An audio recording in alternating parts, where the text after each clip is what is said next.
Welcome back to this Lenten devotional series based on Mark's Gospel.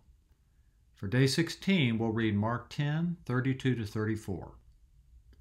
And they were on the road going up to Jerusalem, and Jesus was walking ahead of them.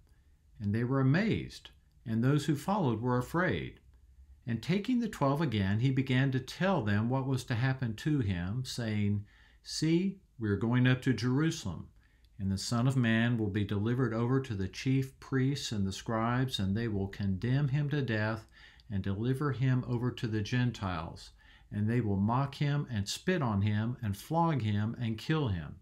And after 3 days he will rise." This is the word of the Lord. Thanks be to God. Listen to a dozen people talk about the latest TV or box office hit, and no two of them will describe it alike. One will emphasize the acting, another the plot twists, another the symbolism, another the comedy or suspense. And it's the same with the gospel story. Some emphasize Jesus' teaching, and he did teach like no other. Come as a child, turn the other cheek. If you would be great, you must serve. Blessed are the poor in spirit. Others emphasize his miracles. Each is amazing, and the sum of them is stunning.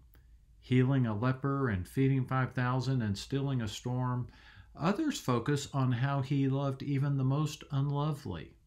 And those are all worthy parts of the story for our focus, and they're all parts we're quite happy to center upon. But there's another part which doesn't have the feel-good dynamics, namely that a vital part of Jesus' life and mission was to go to the cross. In fact, many would say that's the most important part of the story, and it's hard to argue with that. Jesus himself kept emphasizing his cross. This was the third time in a few days or a few weeks that Jesus had told his disciples that he had to go to the cross. He kept telling them because it was hard to take in. No one expected the Messiah to die. They assumed he would conquer. And they certainly didn't expect him to die in such an ignoble way. Crucifixion was a total disgrace, a curse. And he kept telling them because he knew that this was part of his story, absolutely crucial to the whole and central to his purpose in coming to earth. So when we focus on the gospel or tell others about it, we do well not to skip over it ourselves. There's a reason that Jesus kept telling his disciples about the cross.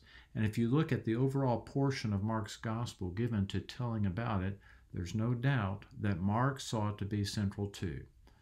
The gospel is more than the cross, but it's less than the gospel if we don't keep the cross at its center. Could it be that the most wondrous part of the gospel is also its hardest to tell and take in? Indeed it is. Here are a couple of questions to ponder as you look back over these verses. None of us could claim fully to understand what happened at the cross, but all of us who trust Jesus have some sense of what it means. How would you describe it? How does the cross change the impact of Jesus' teachings and miracles and relationships? God bless you.